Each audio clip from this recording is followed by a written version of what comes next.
activists and the mainstream media would have you believe that yesterday's protest in Worcester against ICE was a spontaneous reaction of the community when ICE comes in, rips families apart. Nothing could be further from the truth. It was a coordinated and well-funded operation to make you believe exactly that, with connections, direct connections to Governor Maura Healey and organized labor. Let's walk you through it. So as you may have known, and as has been reported here before, there is an organization called LOOSE. LOOSE is the Immigrant Justice Network of Massachusetts. They run an ICE hotline, a nice hotline where you can call if you think you see ICE in your area. They're actively looking for volunteers to staff the ICE Watch and Hotline. This is an organization which yesterday, sometime around 10 o'clock or so, posted on social media, including on Reddit and elsewhere, the fact that ICE was in a number of different communities, including confirmed on Eureka Street in Worcester at approximately 9:45 a.m. According to WGBH reporting right here yesterday, local groups report major spike in ICE detentions around Massachusetts by Sarah Bentecourt. According to Sarah Bentecourt and WGBH, the hotline, once they receive a tip, they dispatch, quote, volunteers to try to verify the situation and avoid rumors from spreading, and share verified information with the community, according to WGBH.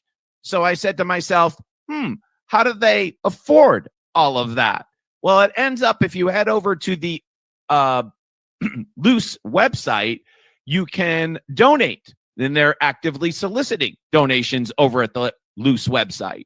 Except the donations don't go to Loose. Instead, they go to an organization called Neighbor to Neighbor Massachusetts Education Fund, which is a 501c3 collecting contributions for the Loose hotline on behalf of the Immigrant Justice Network of Massachusetts. So instead, the money goes to Neighbor. Effectively, the ICE hotline is a subdivision or is being sponsored by Neighbor to Neighbor. Neighbor to Neighbor, if you review the Massachusetts Attorney General Charities Division most recent report for this video was a little bit longer, so I was starting it before you came on. In 2023, received $1.3 million in revenue and has assets of over $3 million. They are also located in Worcester.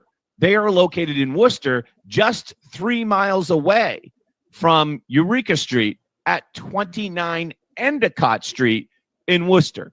If you go on Google Maps, you'll find that 29 Endicott Street in Worcester is the home of the brand new Carpenters Union building. They recently built a new headquarters to replace the old headquarters. Just to summarize, the ICE hotline money, the money for the ICE hotline goes to 29 Endicott Street, where Neighbor to Neighbor is located, and they're housed in the same brand new building as Local 336, the Carpenters Union.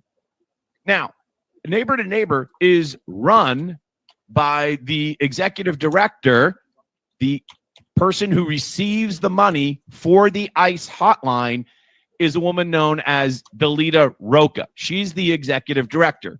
She started there in January of 2024.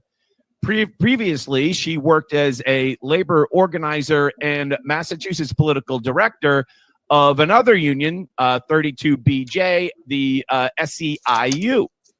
And prior to that, she worked on the ballot campaign for illegal immigrants to get driver's licenses here in Massachusetts. Within the last year, she's donated to a number of political campaigns, including one of the city councilors who was actually at the protest in Worcester yesterday, plus Tanya Fernandez Anderson, the now convicted Boston city councilor. In fact, noting the date there, she actually donated to Fernandez Anderson 3 weeks after Fernanderson got arrested in December of last year, and far left state senators Jamie Eldridge and Adam Gomez. Those are donations just within the last year. Delita Roca was, in the same month that she got appointed to be the executive director at Neighbor to Neighbor, which is co-located in the Carpenter's brand new building in Worcester, she was also appointed by Governor Maura Healey to the Board of Elementary and Secondary Education, or what we shorthand call here in Massachusetts, BESE, or simply the State Board of Education. The governor appointed Delita Roca, who receives the money for the ICE hotline, to this in January of 2024. At the time, the governor said, making Massachusetts more affordable, equitable, and competitive for everyone is at the core of our administration. I'm proud to appoint members of the Board of Education of Elementary and Secondary Education like Delita Roca, who share this commitment. Her experience in labor is crucial to Massachusetts' success in building our workforce pipelines. What does that mean, a workforce pipeline? That effectively means bringing illegal immigrants into Massachusetts and getting them work permits so that they compete against citizens for wages. Delita Roca also sits on the advisory board of the Department of Corrections, She also sits on that board as well. So just to summarize, the organization which raises money for the ICE hotline is Neighbor to Neighbor. Neighbor to Neighbor is located inside of the Carpenters Union and Worcester on Endicott Street, just 3 miles from Eureka Street, where the protest occurred. And the person who runs Neighbor to Neighbor, Delita Roca, a labor appointee to the BESE, or Board of Education, by Maura Healey herself. I'm John F. Gately. Thanks for watching. Welcome, Paloma. I know you're there. I don't see your icon up there. Can you hear me? Paloma? Yeah, I'm here. Can you hear me? Yeah, we can't see you. Oh, there you are. Let me I've had a really busy day because, as many of you know, or some of you may know, I'm working on a degree that is really complicated. So I spend a lot of time on it, especially towards the end of the week, because my assignments are always due on Sunday, right? So for that reason, I spend a lot of time on it on Thursday, Friday, Saturday, and Sunday. Well, you always get great grades anyways, don't you?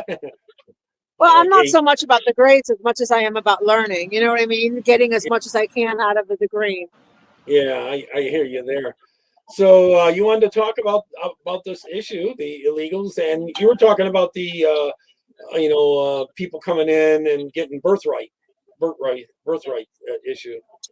Well, birthright citizenship.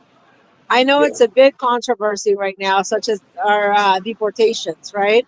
We all see what's going on with the massive. They may not be massive, but they're definitely. They have been extremely, forceful. The deportations. They've been. They've really created this smear campaign around the deportations, which I think is something that they should have done a long time ago. Now, did you hear that they're offering illegals $1,000 per illegal to deport themselves? Plus, they'll give them the plane flight and all that stuff. They get $1,000 of their own. Plus, they'll give them the transportation. Plus, they'll provide transportation, right? But you imagine being paid to leave a country? How degrading to America to have to come to this. But here's the reason it's why actually cheaper, I guess, to do that. No, I mean, obviously, of course, I'm saying, technically, these people, as the Trump administration says, have committed a crime.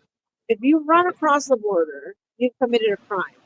If you've overextended your visa, that might be more of an administrative, and they can block your visa for the rest of your life if they choose to. But if you ran across a border, you basically trespassed into a country, which is a crime, right? And so, No country lets basi- you in.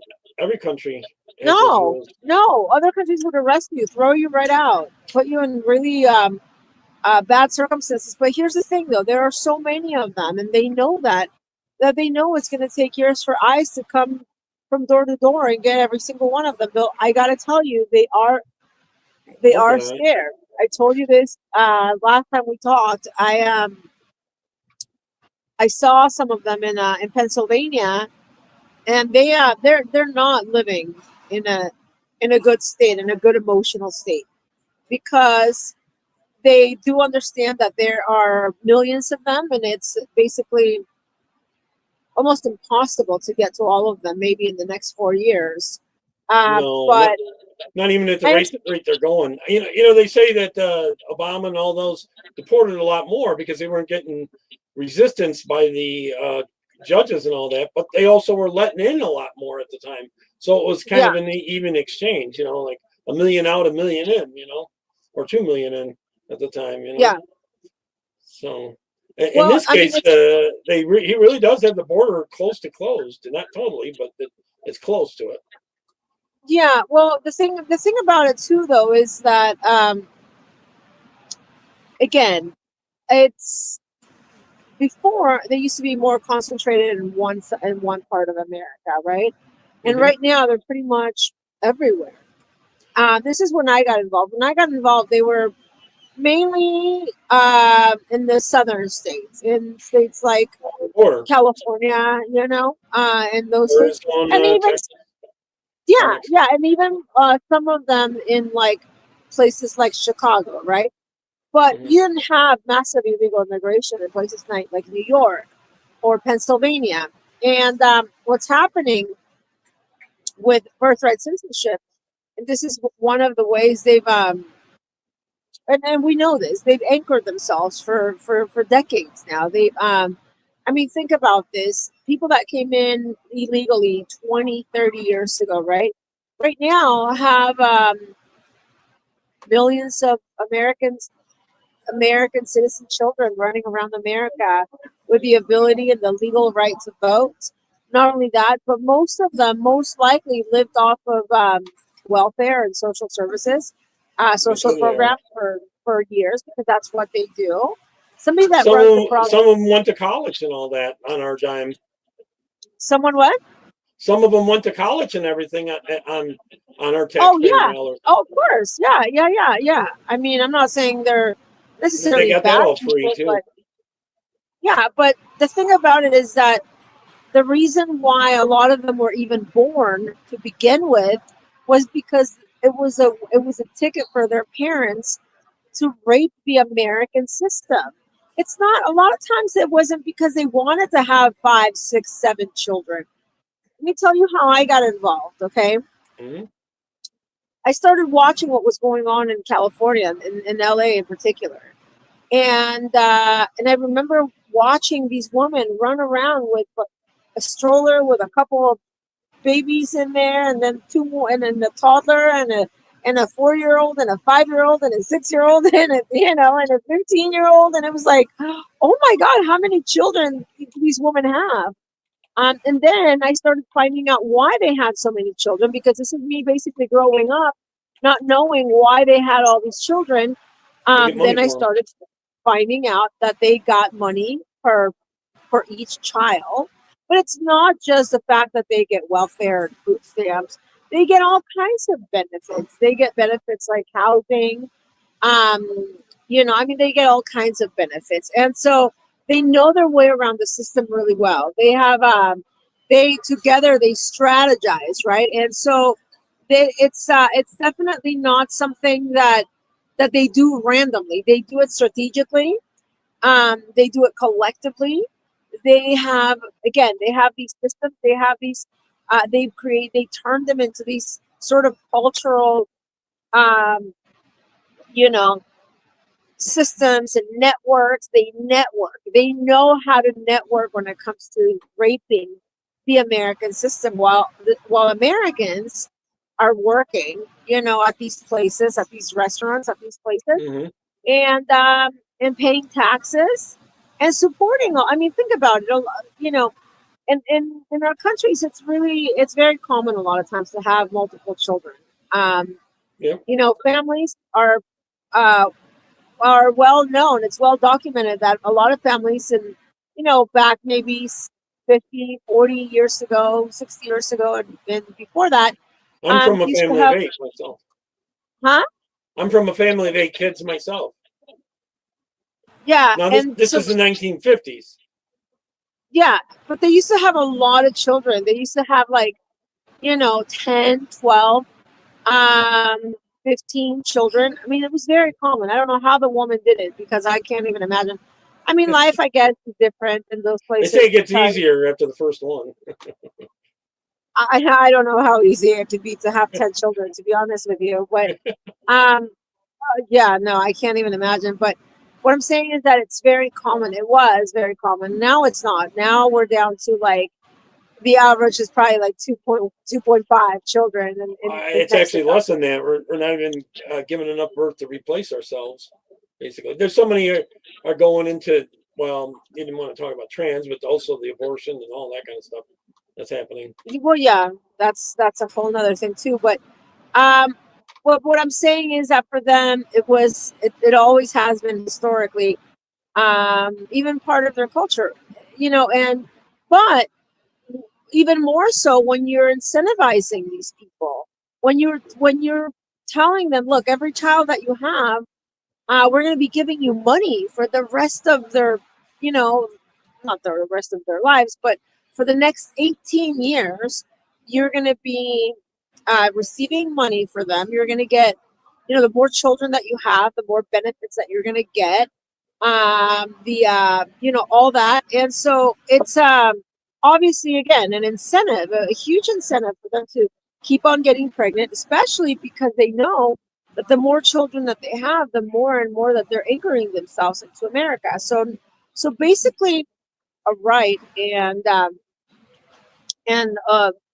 a law, a clause that was included in the Constitution for to protect the children of the slaves turned into a business for immigrants in the recent decades, which is what we've Hmm. seen.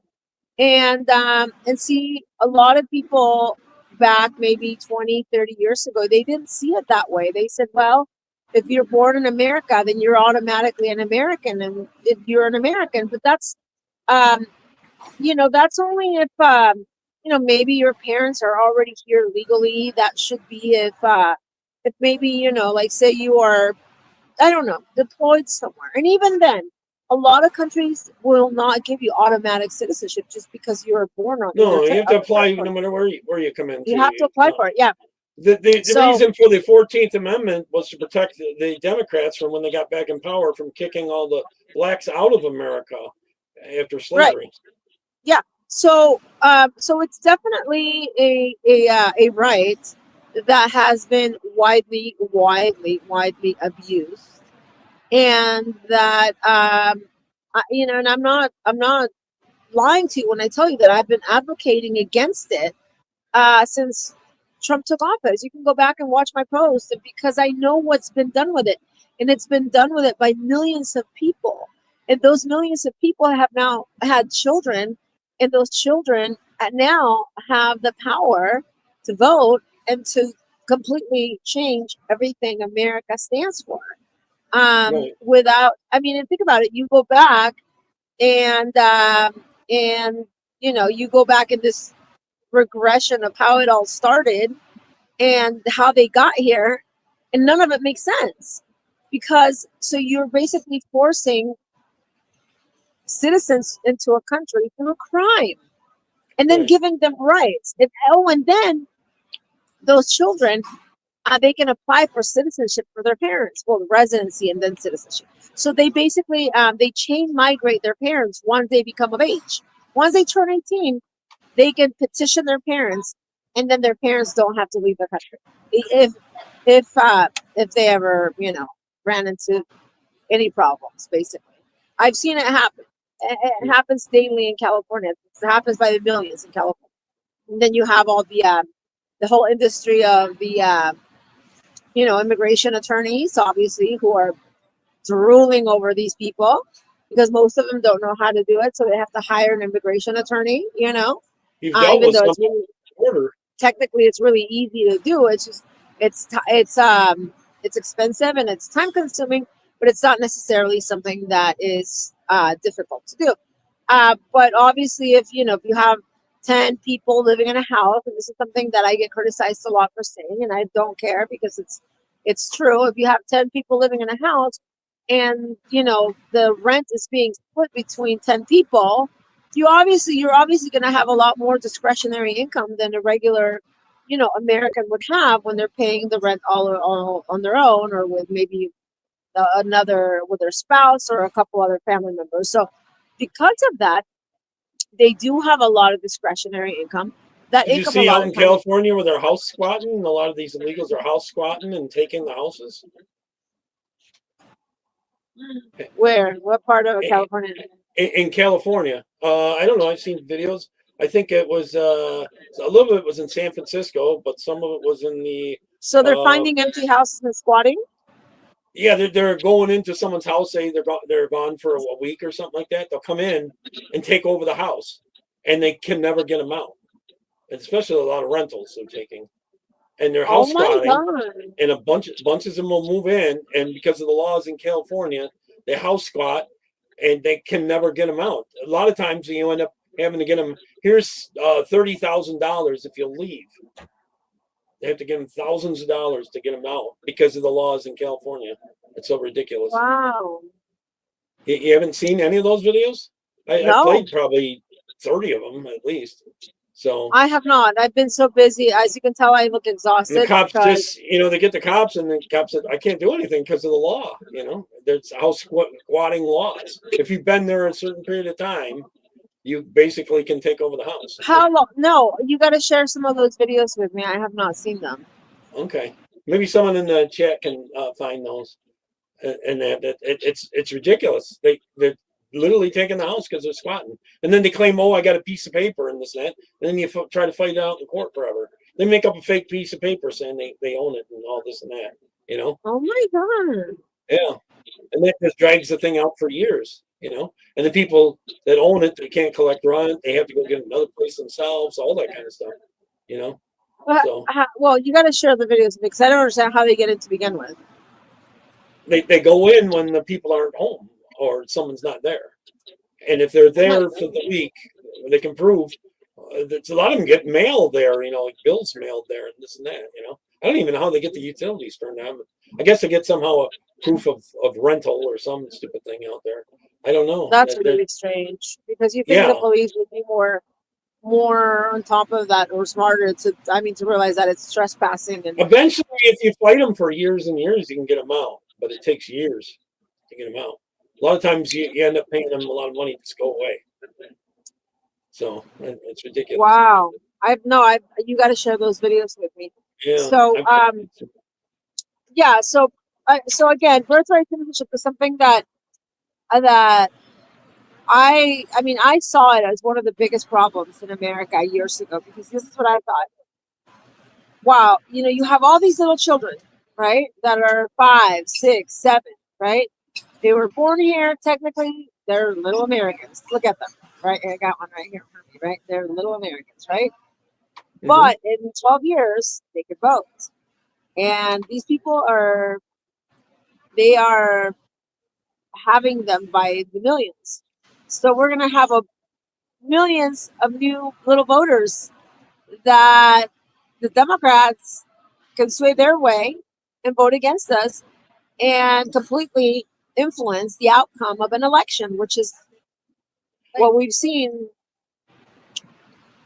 Well, did you see some of the Democrats have been caught on a hot mic too, saying that it really doesn't matter if they have them as voters, as long as they have them in their districts. They get more Democratic districts that way by bringing them into these inner cities, and the size when they do census doesn't matter how many voters you have. It depends on how many people you have. So if you have more people, the Democratic districts are stronger, and then they can win Congress and they get more electoral votes, and that kind of stuff in the Yeah, because they end up redrawing lines. They end up Right. redistricting everything, right? And so obviously, I mean, I don't know that we're not getting more districts, right? But they're Dividing them different, redrawing. yeah.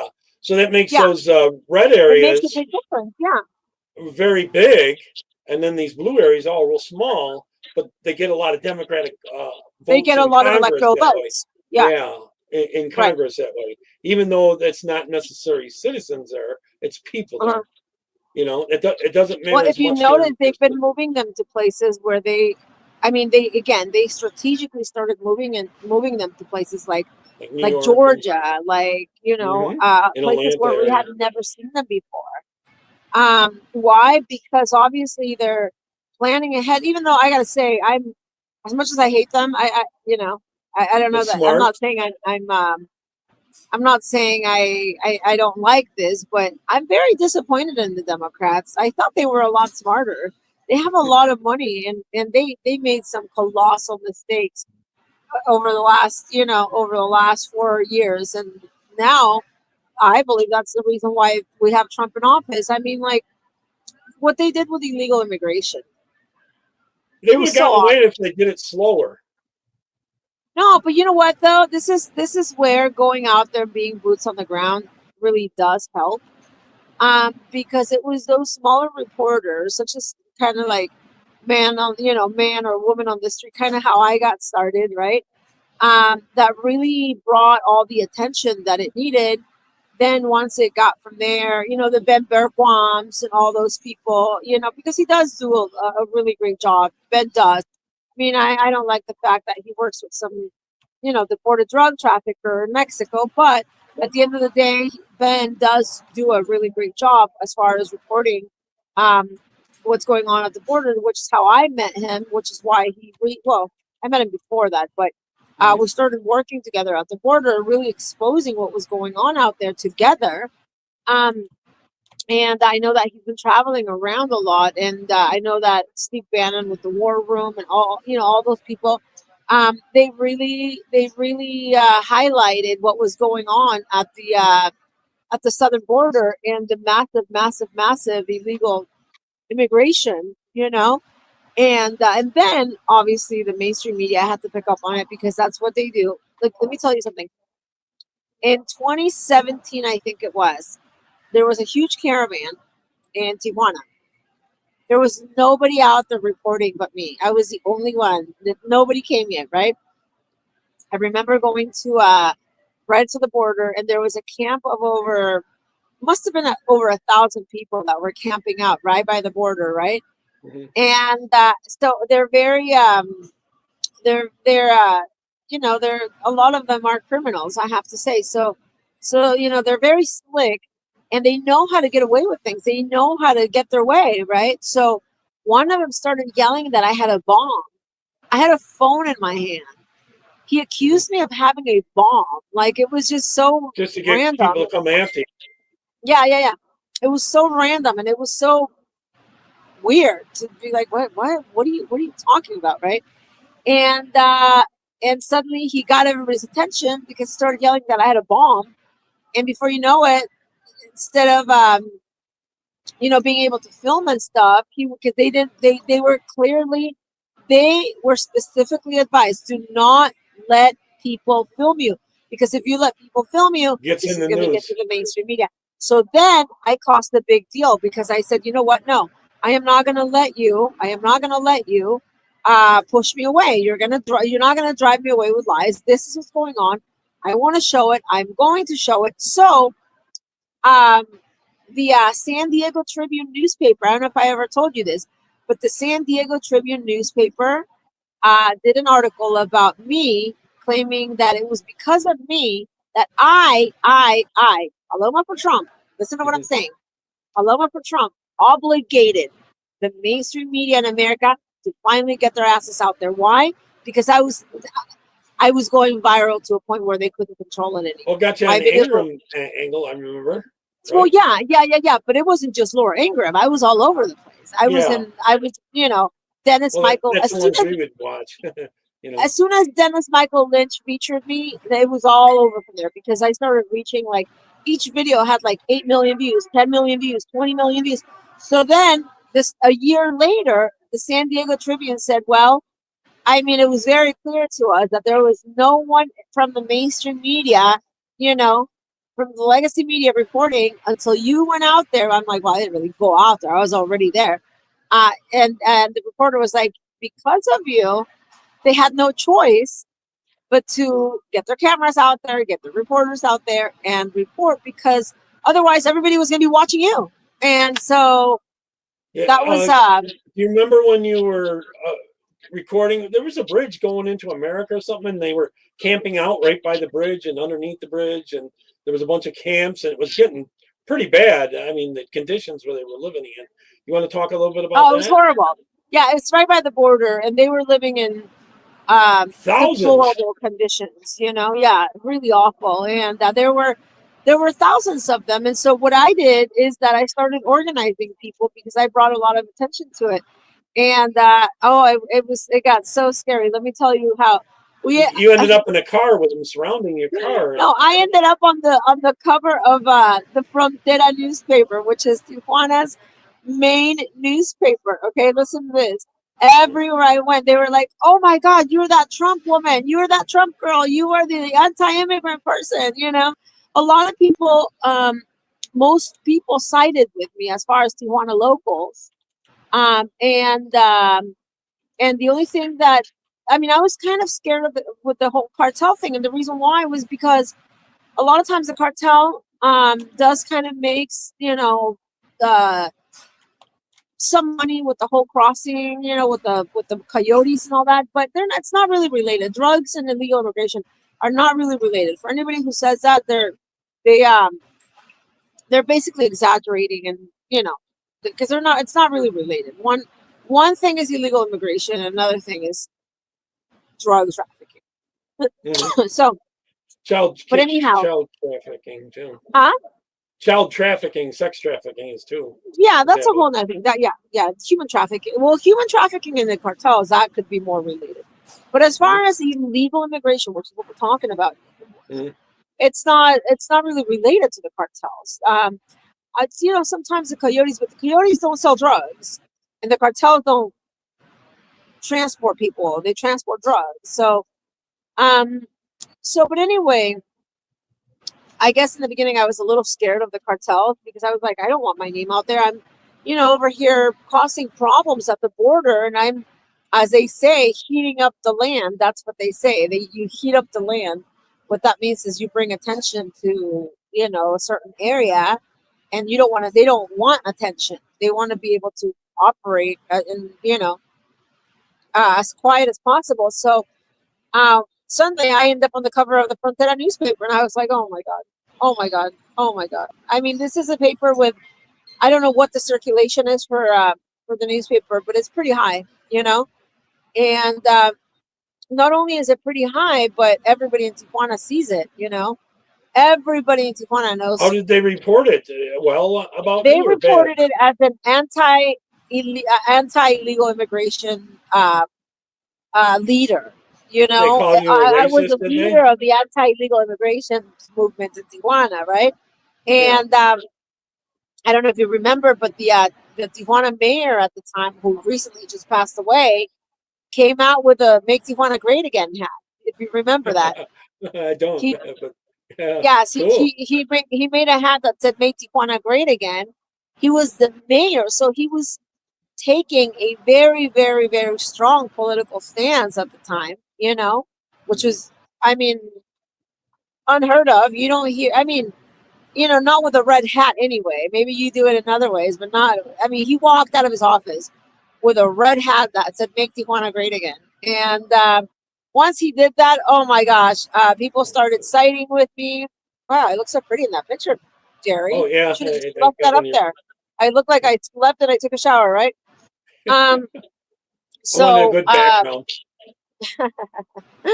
So anyway, once he did that, it really opened up the way for me to do more, because it made people realize that it wasn't, because they claimed that I was a Trump plant, that I was racist, that Trump was paying me, that, you know, I was an agitator for Trump and all kinds of things, right? And so once he did that, once he took that very strong political stance, like I said, it opened up the way for me to do more. I gathered so many people between myself and a small group. There were only about 6 or 7 of us at the most. We gathered a humongous protest. If you guys remember, stopping the buses and stuff. It was a little revolution in the city of Tijuana for a few days, and we literally got the entire media network in America to come down. I mean, people from all over the world were there. I mean, we had people from Japan, we had people from Europe, we had people from all over the world. And even that's the first time I ever heard of Marjorie Taylor Greene, because You got a lot of wasn't. interviews out of that too. Yeah. I used to do a lot of interviews. And I remember I got a call from Elsa, if you know Elsa really well, right? And I got a call from Elsa, and she was telling me that there was a woman from Georgia that really wanted to meet me. And I said, I'm okay. I don't, you know, I have no idea who she is, but at the time it was Marjorie Taylor Greene. She was not an elected official. She wasn't running for Congress. She was just Marjorie Greene at the time. She wasn't Marjorie Taylor. She was Marjorie Greene, right? That's when I met her too. And, or no, she was Marjorie Taylor, not Marjorie Greene. She was Marjorie Taylor. But then when she wanted to be like AOC, then she added a name to her name, and that's where the MTG came from. But at the time, I think that was her main I remember name being at one of our protests, and she approached me, and because they asked me to come to San Diego and stay with them, stay at their hotel with them. I said no, because I didn't really know them. So how am I didn't really want to stay with a stranger, right, somewhere. Mm-hmm. So I just, I stayed in Tijuana. I didn't want to deal with it, and because I just had too many people, people for interviews and all this stuff. So I said no, I'm just gonna stay here in Tijuana. So the next day, she crossed over the border with Elsa. She came to our protest, and we did an interview. I did an interview with her because at the time I think she just wanted to be a reporter or something. I'm not sure. She was a reporter. You know how we all play different roles here in the MAGA party, right? One day we're reporters. One day somebody's a stripper. The next day they're a congresswoman. One day somebody's a reporter. The next day they're a congresswoman. So, but anyway, so I did the interview with Marjorie, and the bottom line is that we got all the illegal immigration under control, at least in the city of Tijuana. They were transferred over to a venue that was about 20 miles away from not 20 miles, but like 15 miles away from the border, which was a different camp. And a lot of the green hats went in there, right? Yeah, it was an abandoned bullfighting arena, something like that. And so anyway, they moved them to that place, got them out of our faces and out of our city, basically, because they had them contained in that stadium or arena. And then eventually they started sort of dissipating. We don't know what happened to them. Well, but gradually all went back. Some of them. They started trying to get them in through the asylum process. Yeah, the and green hats, the UN people. Yeah, but at the time, I think Trump was nowhere near as strict as he is now. Though a judge just yesterday, I believe it was, or the day before, ruled that Trump has to take in 12,000 asylum seekers. Did you see that? No, I didn't see the 12,000. I seen that he has to give I them just all read about it on the news yesterday that a judge in, I think, I forget what state it was. I don't see where they have standing to rule that, because they don't do border.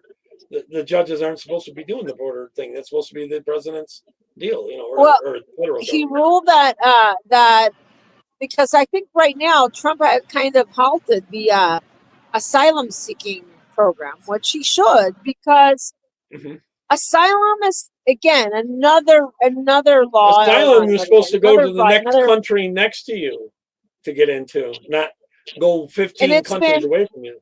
Widely, massively abused. And NGOs are making a lot of money doing that. I Yeah. wanted to get to the. I was thinking about it. There was a car you got trapped in, and there was another person with you inside Oh, the that car. was horrible. That was near the bridge thing, wasn't it? Tell us a little bit about what happened there. How did you get out of it and all that? It was. There was someone I in the mean, crowd that was working for the people to get all that the could others have out. been the death of us. No, no joke, because those situations a lot of times get out of control real quick.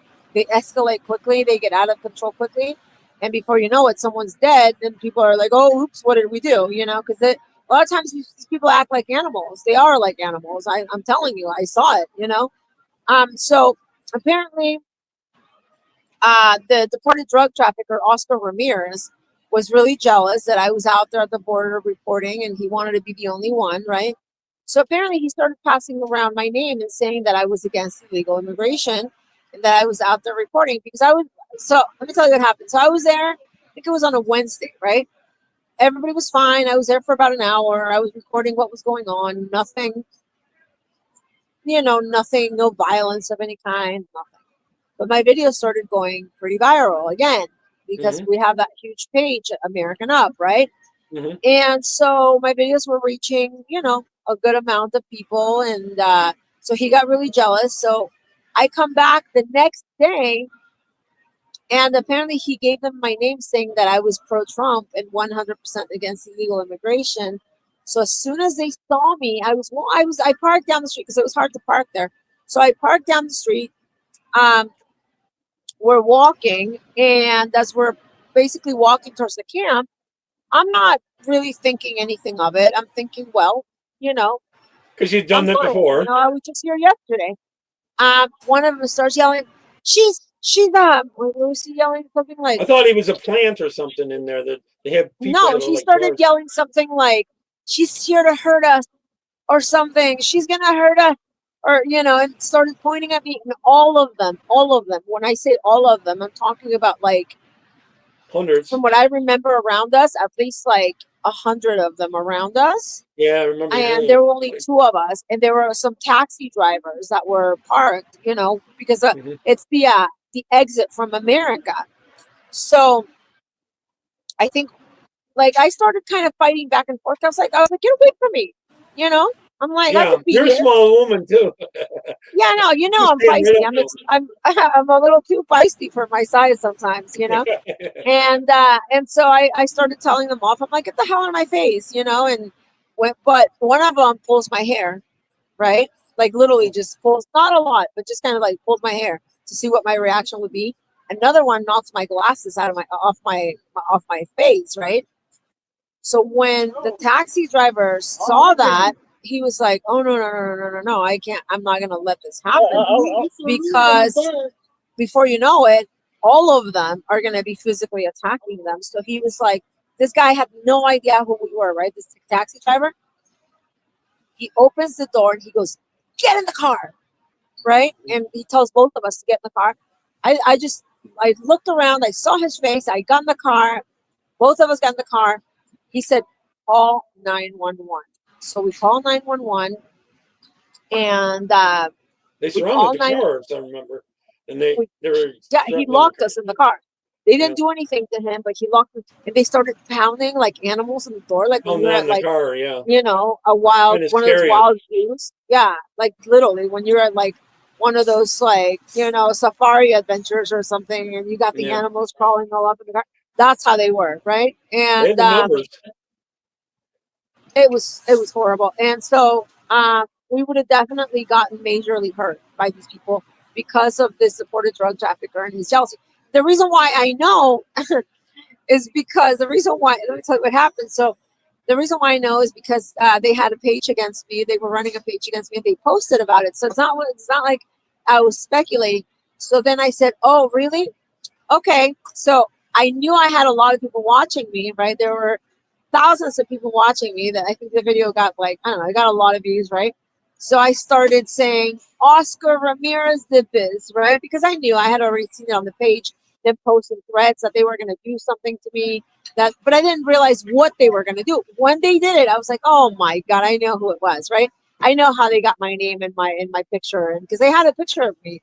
I later saw it. They printed a picture of me, so he brought them a picture of me. They were passing it out, huh? So yeah, so I said this video is gonna get up to a lot of people.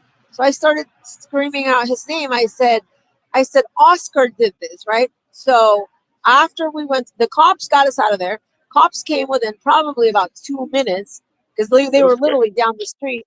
They came, If they it was got us much out. longer, you would have been in real trouble. No, I think once we were in the car, we were okay, but it was still very scary. So then they got us out. They put us in their vehicle, right? And they got us out of there, and they dropped us off at our car, right? And so, but anyway, it was really scary. But they were very rude about it. They said, "Well, you shouldn't be there. There's no reason for you to be there. You have no business here." And I was like, "No, they have no business here. I'm Mexican. I'm I actually belong to this country. These people don't." Because most of them are not Mexican. Most of them are from other countries. There are some Mexicans kind of mixed in there, but not many, right? They're mostly like Honduran and Guatemalan and all that stuff. And so obviously I was really upset because I knew the type of danger that this deported drug trafficker by the name of Oscar Ramirez, who is an absolute criminal, put me in. But just his luck and his karma, because you guys always have to remember that karma is real. A top reporter saw my video, because at the time what they were trying to do is they were trying to make the immigrants seem like they were peaceful and non-criminal, non-violent. They didn't want. And then suddenly I'm exposing this, because I never stopped filming. You also showed the conditions of those camps was pretty nasty in some of those camps. Well, yeah, but they were trying to paint them in a much better light. They were trying to, saying, well, they're just people who are desperate, who are just looking for a better life, who are just running from their countries for whatever reason or whatever, right? So you're supposed to go to the next country next to you when you. Yeah. So once she saw me, once this leftist reporter saw me, she contacted me right away because she had already interviewed me before. And she was like, I want to do an interview of what happened, right? So she told me, she was like, who's Oscar, right? So she started investigating Oscar because she saw my video. Turns out that Oscar somehow, even though he's a deported drug trafficker, and he has been permanently deported from America for drug trafficking, right? Had been crossing.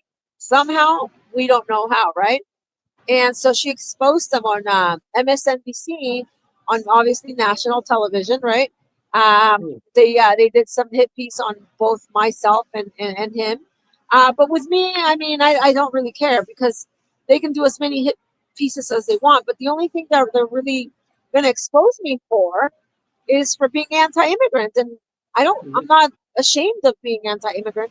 It's not that I'm anti the people themselves, but I am anti-illegal immigrant. Anti-illegal immigration, correct. So she exposed me, called me called me a MAGA clown, and but then Oscar and all that, right? was the one that took a really big hit, because obviously when you're featured on MSNBC for illegally crossing after being permanently deported from the United States of America for the rest of your life, inadmissible for re-entry into the United States of America, it's kind of a big deal, because he claimed that it was the Trump administration who gave him access.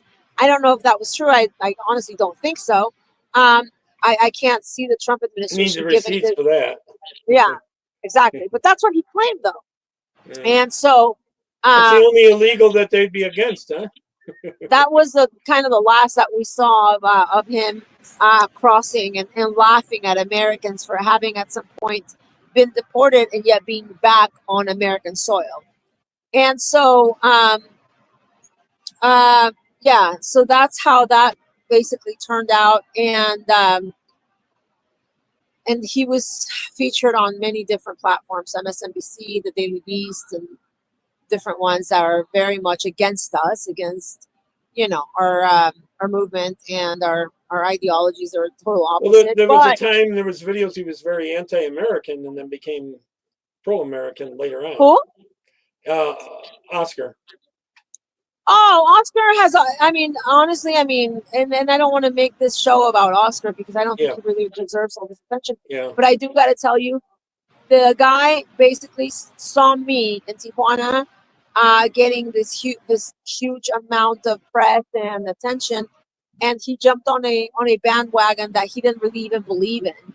And the reason why I know he didn't believe in it is because not only because he's a deported drug trafficker, but because just about a month before I went viral, which was in November, so about a month and a half before, in September of 2018, I found a video of him on Instagram, on his personal Instagram, that he forgot he added me on, where he was completely trash talking Trump and laughing at the wall. So Oscar has never been pro America. I mean, how could you be pro a country that threw you out? You know, he's never been pro America. He's not any type of patriot. He was a sports commentator. That's why a lot of his first videos sound like that, like he's, you know, comment. He's doing commentary on like a soccer game or something. He sounded I really didn't know weird, he you did know. that. Yeah, he sounded like it was just really strange. And but when he saw me going viral, he jumped on the opportunity of trying to make money from it, because immediately he started grifting from it. So much so that, as you guys, many of you know, I talked about this last time I was in the show. He stole, embezzled $300,000 recently from a woman, a patriot in California. So okay, so enough about Oscar. I don't want to talk about Oscar anymore. Yeah. But so yeah, and I was going to play this and let you. so that's tell how us. it all started over there, huh? I was going to play this so you can talk about it in Spanish. Okay. Okay. Okay. ¿Cuál es tu estatus migratorio? Es que yo no tengo nada Ok, está bien. Quédese aquí en California, está más protegido aquí que en otro lugar. que en cualquier otro estado. Si usted trabaja con la ciudad, Con el condado. con el condado. Ya. Esta área, porque se le hace Los Ángeles, está cubierta por el condado de Los Ángeles. Usted tiene el derecho de no abrir la puerta, no contestar ninguna pregunta. So, si usted está afuera trabajando en un carro, usted les puede decir que no quiere contestar ninguna pregunta y que se identifiquen ellos. So, díganle, ¿quiénes son ustedes? ¿De cuál agencia? ¿Okay? Y la otra cosa es que sí, porque los tratan de confundir. Si ellos le dicen, necesito, ¿de qué país sos? Usted le dice, yo no voy a contestar esa pregunta. Si le dicen, ¿sos mexicano? Le dicen, yo no voy a contestar esa pregunta.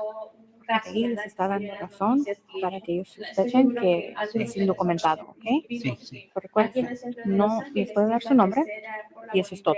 Pero no les diga nada de su país, no les entrega documentos, que tienen derecho de mantener su silencio. Usted les puede dar esa tarjetita para que ellos sepan, ok, lo tenemos que dejar en paz.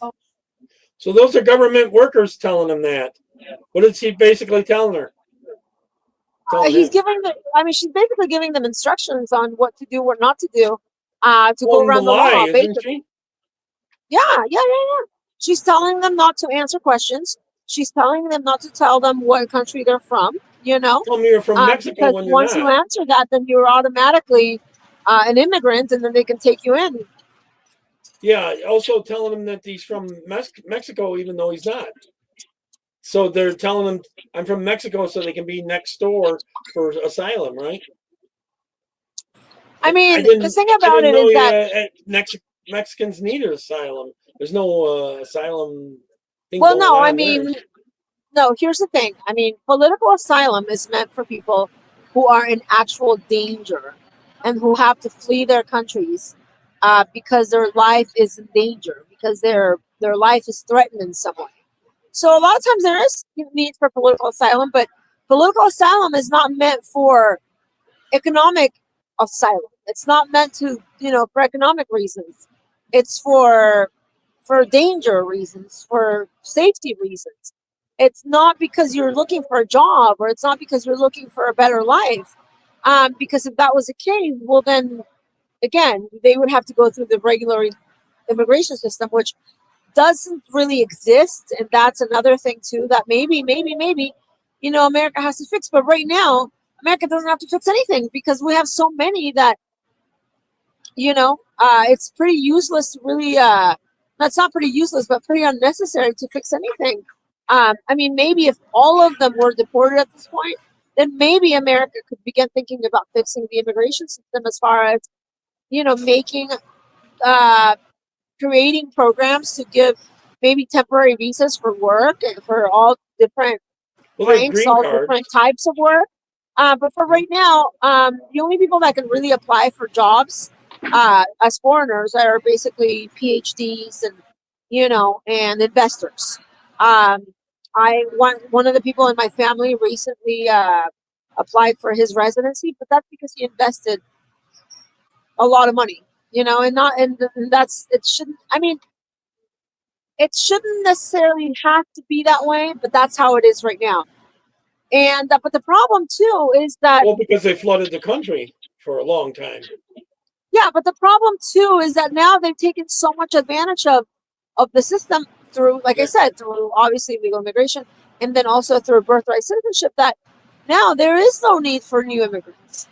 I mean, America has everything that it needs and more for the next 30 years, you know. You're right, Josie. She remembers seeing you fight in one of these camps against one of the green hats when she was giving this lady with kids the wrong advice, lying to them.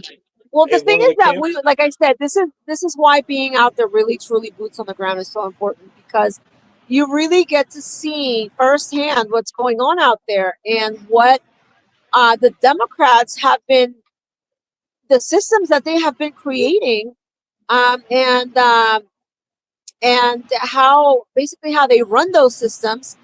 You get to really see them at work. Like I remember seeing the green hats, you know, the I forget the Someone lawyers asked what the green association. hats mean. That they're It was a lawyers guild UN? association or something, Yeah, okay. right? Yeah, they were Yeah. UN or something. So what they were doing is they were legally advising immigrants on How to get in. what to say to for their asylum to be granted. So think about this. These are programs that are meant for people who are in absolute danger. You shouldn't have to get advice from a lawyer. Yeah. You should be able to, if Just you go in truly and have. say the truth, that's all. And if anybody watching remembers me approaching that Maria woman with the twins that went viral, those little twins that went viral because they were gas sprayed or whatever that was when they tried to when they tried to make a run for it. There was like thousands of them, and a lot of them got sprayed with gas bombs or whatever. There were two little twins, if you guys remember. In diapers. Yeah, they were going through Yeah. that gully to go in through. There were two little California. twins in diapers at the time, right? And so I have this huge thing where kids are automatically attracted to me anywhere, like like toddlers, like babies. They'll start smiling at me and like they want to grab my hair and they want to hold my hand. So before I knew it, I had met them at the camps, and they were like, can we get a drink from you? And I was like, oh my God, don't even start talking to me. Before I knew it, I wanted to take them home, right? I was ready to adopt these two children. Not really, you know, but You're that way with pets too. they became really attached to me. Yeah. And then the mom was calling me every day and stuff. Mary, your friend Mary Quintanilla asked me, which is, you know, so hypocritical of her, because she was she's supposed to be a Trump supporter, you know. She asked me, because she won't dare cross the border because she's scared. This means scared. So for those of you who don't know, guys, for those of you hundreds of thousands of people watching, I'm going to teach you something right now. This means scared. Okay, when you see a Hispanic or a Mexican do this, it means that they're scared. So Mary Quintanilla asked me to put that lady with the twins and her 5 other children, and she had total 7 children, ranging from like 1-year-old to like 16-year-old, to put them all in my car, make a run for the border, okay, get them onto American soil, and once they get on American soil, they can't remove them once they ask for asylum.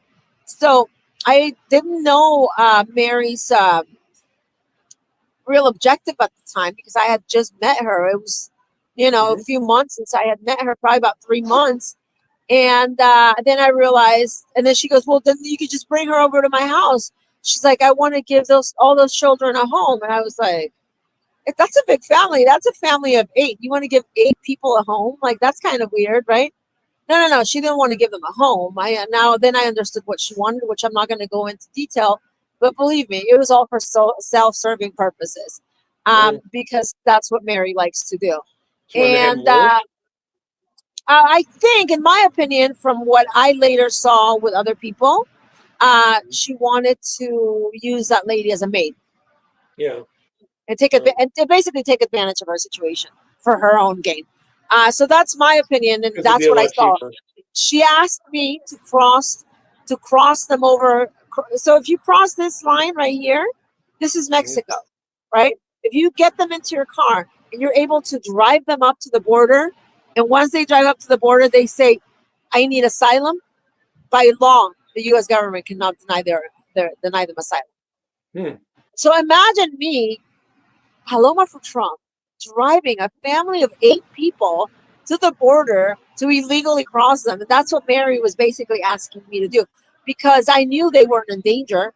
So I would have been committing fraud by claiming that they were in danger, or enabling or aiding and abetting them to try to commit fraud against the U.S. government. So then, let me tell you what you want to keep more illegals out. Exactly.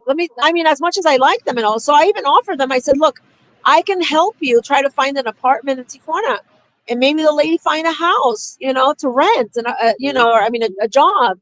And because she was like, well, we don't have jobs in Honduras. Okay, I understand, but you can get a job here, your children, some of them are 16, 15, they can help you, and the others are like 12 and 2 and 3 and 3 and 1. And so, but they didn't want to. So then let me tell you what the media did. The media turned it all around and claimed that I was harassing them. That came from the Green Hats saying that, wasn't it? That came from the Green Hats, correct. So then, because they claimed that I had featured them on my pages and put them in major danger, they qualified for asylum. But then they were thrown out. They got thrown out? What a nightmare. I think they were only in America for, I don't know how long, but not long. But they were so basically what they did is they sat at the wall for about 12 hours one day, 16 hours, and they showed all my videos. And they claimed that I was featuring them, therefore putting them in danger. And I was like, how the hell am I putting them in danger? One of the lawyers must have told her to do that. Yeah, I was like, I've been feeding these children for the last week. What do you mean putting them in danger? You're always bringing treats for them. I was bringing them food because, it was heartbreaking the day I saw them fight over. The camp was pretty nasty that they were in there after a while. The day I saw them fight over this much water, the two twins were toddlers. They were like just under 3 years old, and they were fighting over this much water in a little bottle. Once I saw that, it absolutely broke my heart, and so I started bringing them bottles of water and food and blankets and all that stuff. And so and so then again, I started featuring them, and so then the attorneys, being the crooks that they are, the criminals that a lot of them become, honestly, they said, oh, here's our ticket to get this family in. And since they were already featured on the New York Times, because they were on the cover of the New York Times, now we can use them as a success story to motivate hundreds of thousands of others to do what they did. Because if the twins got across, then anybody can get across. Right. So I remember going there, and I saw them on the U.S. side. I saw them as they were getting in a taxi cab and being taken to their whatever destination they were going to take them to. The entire family, like I said, there were 7 of them. 8 of them. There were 7 children. Oh, they all get in one car. They just stuffed them in climbed there. All of them got Okay. into one Not cab. It legally. was one big yellow cab because there was a couple of children, you know. Yeah. And so they stuffed them in there because they wanted to get them out of there. The news were there. There were a lot of people around them. There were cameras everywhere. So I got them right as they were getting across. They had them in custody for about 10 hours. And then they finally released them because they keep them in custody for, depending on, you know, whether you have children or not. They kept them in custody for, like I said, for about 10 hours. And when right as I was crossing the border, they were getting into a cab in San Isidro. And I was like, oh my God, now they're on this side. And the children were like, ah, you know, and the mom was just like, the mom was with one of the reporters, and the reporter's like, don't talk to her, don't talk to her, don't talk to her. Yeah. She's the bad person. She's supposed to be the one that's threatening you, the one that's, you know, putting your life in danger. Like, she's the Because they reason wanted you to got use in. that against you, yeah, even though you Right. never did anything. And the children were all like yelling at me from the car, you know, Yeah. from the car window. And I was like, oh my God. You know, I never saw them again, but I did hear that they were deported back to Honduras eventually. So the They caught children them in must their now lives. be, those two little girls, they are now probably not as cute as they used to be, and now they're 10 years old. Yeah. Well, hopefully they'll grow up and get married and all that kind of stuff. Hopefully, you know. I don't think they're married at 10 years old. I would hope they're No, not no. I married mean, at they'll 10 years grow old. up and get married. Oh, yeah. Well, they'll be married in the next like 2 years, but they're not married yet. Oh, that'd be cool. They get married at like 13 or 14. Wow, that's crazy early. Crazy early. Yeah, Let me, that's based.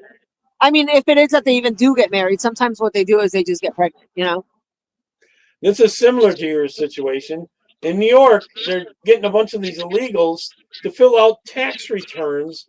They've never paid a bit of tax to get refunds. They're lying on the tax reforms. I don't know based on what they would get refunds, but like our company, this is why we try to help people by, you know, providing them with refunds, you know. This is Savannah Hernandez in front of the Roosevelt Hotel in New York City. Now, we wanted to come check in on the migrant crisis, and as we were walking around, we saw a Jackson Hewitt table out here with an employee handing out this flyer. Now, what this flyer says is, working or not, file your taxes and we can get the maximum refund for your family. And the paper says that if you have one child, you can get over $7,000 in a refund. And if you have up to 3 children, you can get over $14,000. So the Jackson Hewitt... They're lying on their forms to get all this money back. Oh, I lost you. Right. Can you believe that? They're using the illegals' supposed names and getting all this money back from them, and they're getting a cut on this. You know, they're getting their cut, you know, for doing the taxes. Can you believe that's how much there's funneling money out of our government, our taxes? No wonder we're so far in debt. While you have veterans all over the street, while you have so many homeless people. Now, next time we have another show, I really want to talk about the drug epidemic in America, but not just illegal drugs, but how it all starts. Yesterday, I had a meeting with one of the ladies that works at one of these government offices. I can't really disclose where or any more details about her, but the one thing, and then we don't even really agree as far as our political views, but with the one thing that we do agree on is how it all starts and why it is that there is so much drug addiction in America, how it begins. And so, you know, maybe we'll leave it for another show because it's really interesting, and how even you where were I'm talking at, to me about possibly coming on every Friday, right? Yeah, we should, because there's so much to talk about. And a lot of times I'm super busy. I mean, even as I'm here now, I'm, like I said, working with my, you know, my degree. I'll be done in a few months, but yeah, we really got to talk about, because even where I'm at right now, the county where I'm at right now is a county that was nationally exposed for some of the most awful and corrupt systems against Americans, you know, for profit. And again, I'm not going to talk about it now. Maybe we'll talk about it next week or another show that we do. but it's definitely something that people need to know that what that is going on, and also to try to start protecting your children. Protect your children, especially if we have, younger parents watching with young children. It's so important because, I mean, hopefully with Trump we'll see a little bit of a difference. Even though I don't know how much of a change he'll be able to make over the next 3.5 years now, but it's a very, very, very serious problem. It's not just the fentanyl. It's not just the methamphetamines. It's not just, I mean, there's so much prior to that, and it's so much more complicated than, oh, one day somebody became addicted. No, why? Why did they become addicted? How did they get that way? What is going on in America that is really causing this? Because we're not seeing it in other countries. We're not seeing it in Mexico, but we're seeing it in America. Even though Mexico is one of the top providers of a large drug use producers of drugs. Is there drug use? Is there much drug use in Mexico? There's no pushers then. What do they harm? Does the government harm the thing about Mexico is that Mexico is constantly fighting against the use of drugs, because obviously it ruins society. The more drugged out population that you have, the more problems that you're going to have, and the more crime you're going to have. And I mean, we already have enough crime with just the production itself, but the production, don't forget, the production is a huge business for Mexico. It's Mexico's number 2 income, so they can't just very well get rid of it. And they have to start replacing it with something else. That's why the government doesn't necessarily get involved. It's not because the government is in on it, but because it's a huge source of income for Mexico. Drugs are a huge source of income. I've heard a lot of the drug cartels controlling a lot of your leaders in your country. Well, it's not just about control. It's about money coming in. It's like it'd be the equivalent to, like, Americans being majorly addicted to apples and Mexico making apples, and then suddenly one day Trump saying, well, I don't want anybody in America eating apples anymore. And then Mexico saying, oh my God, my GDP for apples is huge. And what am I going to do without that production? Right. But except there's no totally stop it. You can't cut it down, Huh? You can't totally stop it, but you can cut it down in numbers, No, well, yeah, but again, I mean, look, it's not just that Mexico, it's not just about blocking the entrance. It's about, there's so much more, because even America doesn't want to stop the drug use. Let me just put it to you that way. Yeah. America, I mean, there's maybe people in America that don't want to stop. There's some that do, like myself. No. American systems don't want to stop it. There's people in the government. Yeah. Non-users don't want to stop it. Hospitals don't want to stop it. They want to make money off from the exactly. It's a huge business. Think about it. Big Pharma doesn't want to stop it. No, I agree. They're pushing their own drugs. So it's not as easy as like, oh, we're going to block the drug trafficking and that's it. It's over. That is far from being true. So, and it's something that we got to think about more critically, because if we just think of it that way, then we're never going to get to the bottom of it, And since we're never going to get to the bottom of it, then, well, it's going to be an ongoing problem. We don't really have any real programs to help people. I just recently, and again, this is something that I'd like to go into even more. And since you can have several guests on here, right? Yeah, up to 6. Okay, or 10. So we can bring in one of let's plan a show, since we got a lot of big audience here, and bring in a lady that I recently met who was in and out of prison since the age of 16 for 6 years for her drug addiction, that she doesn't even know how it even started. I'll just tell you. I'll just put it to you that way.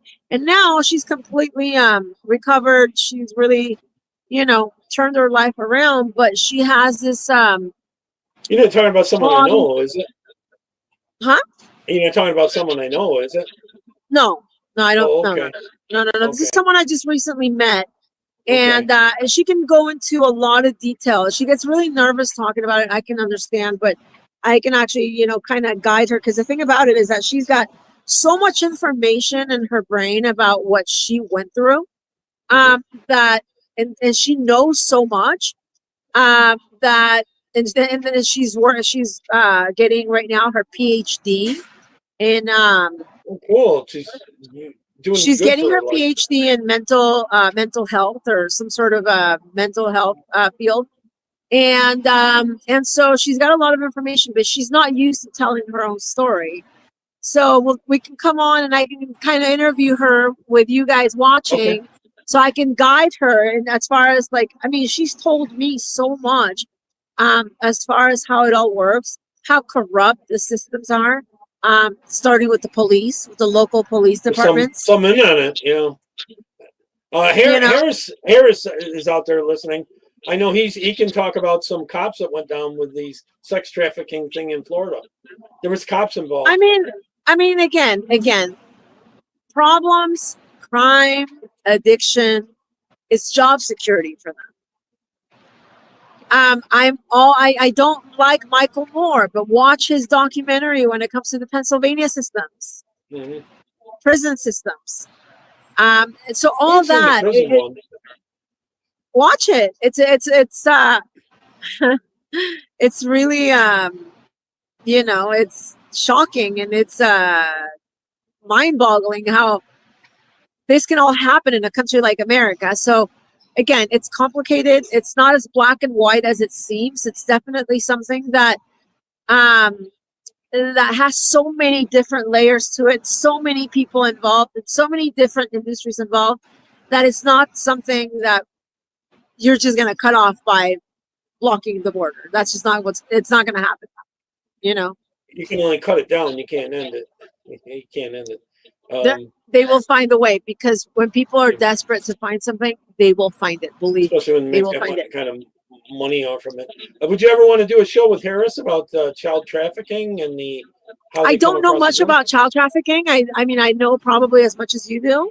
And so I really don't like to talk about things that I don't have, first experience with, because I'm all against conspiracy theories. I just don't like that. So, I mean, I know that there is a lot of child trafficking cells in Tijuana, from what we've learned over the last few years, as far as, a lot of the kidnappings and a lot of the underground. The Sound of Freedom or something like that. That Yeah, movie. right.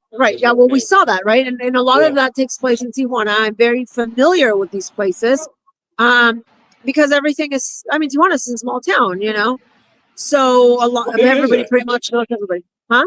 How big is it? What's the population? 2,000? The population, I believe, is about 2 million people. Let me see. That's not small. Let me see how. I grew up in a town of like 1,000. Let me Google it, because hold on. I just spit it out to 2 million people, but let me see. Well, let me see Harris was undercover, and my so if he comes demographics. on, you have to disguise his voice and his. Let me see. Let me see. Population of Tijuana, Mexico. Let's see. Let's find out. I said 2 million. Let's see what comes up. Are you curious? Oh, I know you had a bunch that were trying to get off the buses, and you guys stopped them. There was illegals coming to your place. Yeah. Oh yeah. I'm not saying it's a small town. It's a big city, but at the end of the day, everybody knows everybody. It's really everyone important, right? Wait, hold on. What is the population of Tijuana? You got your laptop there, do you? I'm very good at research, so I should have this quick. I'm gonna ask what you're taking. I can't tell you guys right now until I'm done. Oh, okay. I will. I'll invite you all to my graduation. We can do a live video for my graduation. Okay. But yeah, not yet. Only because I have way too many, psychos wishing me ill, and I just don't want to. Hold on 1 second. Hold on. Let's see. Yeah. Guess what it is? 2 million. 2,000 as of 2025. Tijuana's estimated population It's approximately 2,333,000 people, residents, reflecting a 1.57 increase from the previous year. So it's not a huge increase, but it's estimated to. 1%'s a lot, though. No, it's not a lot. It's estimated to grow. I meant in just numbers. To 5.4 million by 2035. So it's going to exponentially grow because at the 1%. Babies. No, the reason why is because we have a lot of new developments. We have a lot of new construction, a lot of new developments. Even where I live now, back 10 years ago, there was nothing there, right? And so I told my family, this is, I think, in my opinion, this is a really good place to invest, right? Because can't you see what's going on here? In 10 years, this is going to be a big deal, right? Yeah. They were like, no, you're crazy. You don't know what you're talking about, right? Yeah. And I had just gotten out of a Tony Robbins. This is before President Trump. I had just gotten out of a Tony Robbins conference, right, in LA. And I was fresh off my Trump mindset, my Trump, Tony Robbins, C. Harv Eker mindset. And I was like, no, this is going to be a good place. Just trust me on this one. Oh my God, you should see it now. You can't even find a house anywhere around. I mean, we had abandoned houses all around them. Huh? The economy's doing well there? Yeah. But a lot of that money, though, does come from America. So I think the economy is going to change a lot now because of the, because of the new administration and what's going on with illegal immigration. Then things can grow.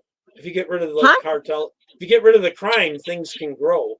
The economy can grow better. Well, another thing too, let me tell you this. A lot of people have been working for years with tourist visas. And in the recent months, we've seen a huge decline in people crossing to work with their tourist visas because now they know that since Trump is in charge, if they get caught, they're done for life. So they're not risking their visas anymore. And we used to have so many. I mean, the line to cross from Mexico to America in the morning or during the day, throughout the day, has majorly decreased over the last so you can get back 4 and forth months. a lot easier than you used to, huh? You had all that back and forth traffic. I don't know how people do it. I could never do something like that. I mean, I do it every once in a while, like as far as crossing, and I'm like, oh my God. By the time I cross, I'm like, I don't want to do this for a while. Yeah, I don't know how it is. People do it every day, Jerry. Like they get in line. Inside the border, yeah. Oh, it's horrible. I can't imagine a life like that. I don't know how Alejandra does it.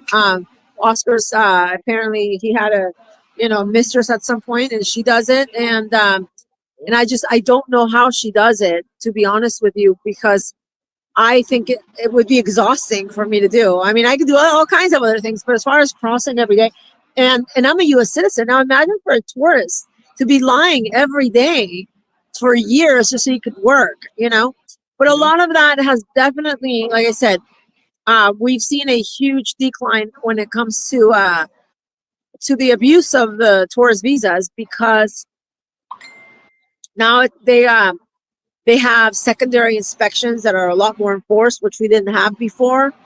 They are checking phones. They can literally, when you cross the border, they'll be like, "Give me your phone." If you don't give them your phone, you'll either get deported or you can get arrested for not complying. So you got to give them your phone, and you got to, What do they do with your phone? They go through it. The U.S. government as you cross the border. Yeah. They have every right now to go through your phone. Because you're entering a country. So for national security purposes, they have every right to go through your phone. We're seeing what you're transporting, kind of thing. Yeah. So if you're like saying you're lying, say you're a tourist, right? You have a tourist visa, and you're lying about going to work, and somebody sends you a message, "Hey, what time are you coming in?" or "What time did you leave last night?" or whatever. Then they catch you, and you're done.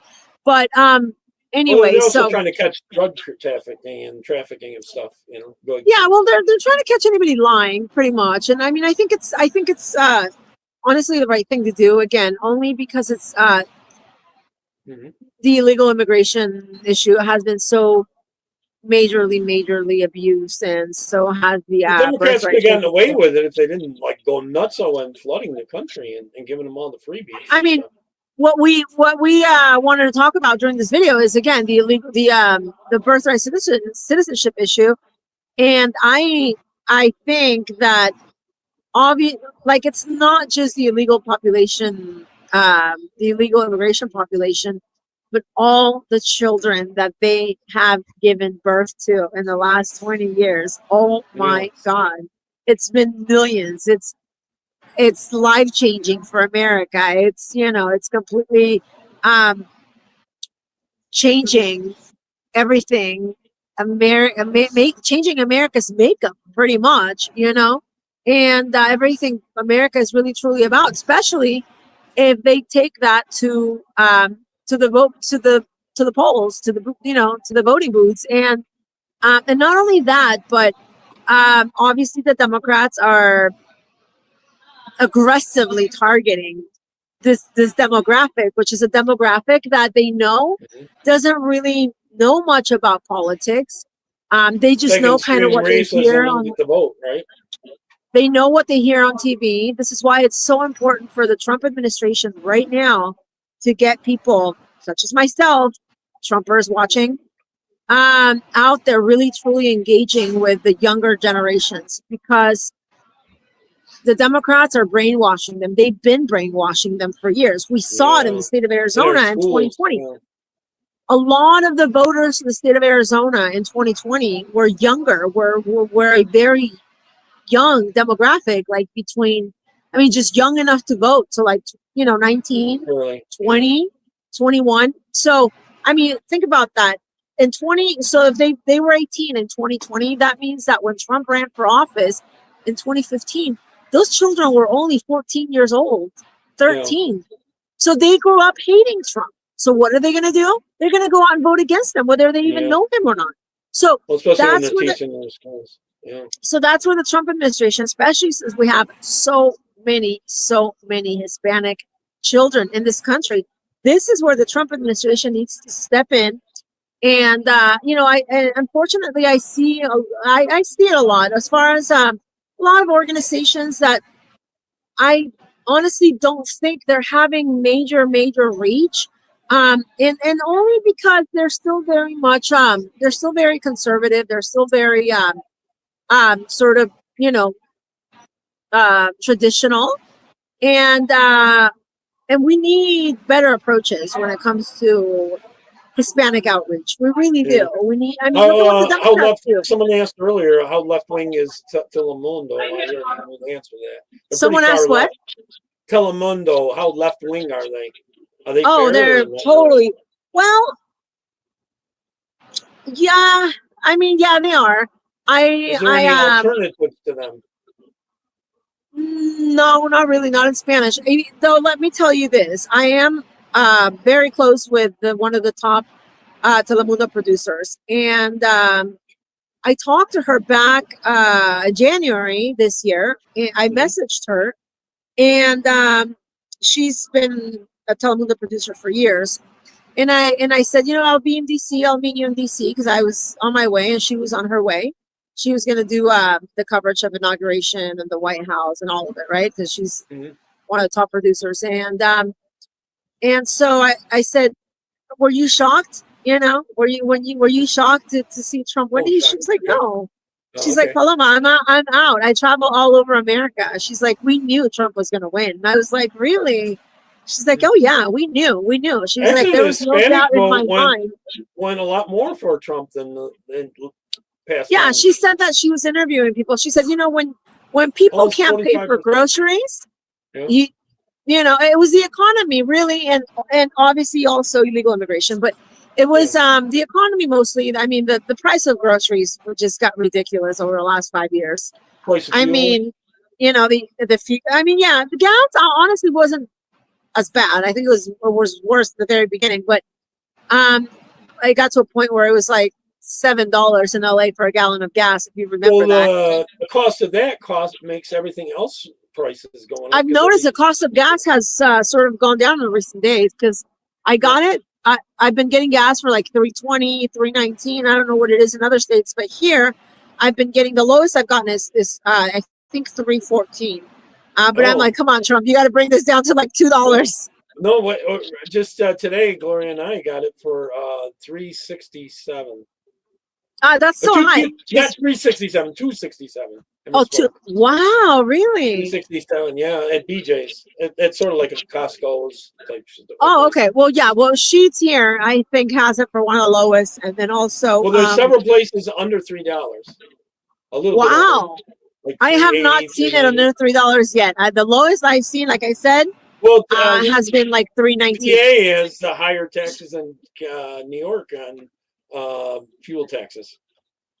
See, I've seen some places like Mississippi that it's just under $2. Oh, really? Wow, Yeah. under two?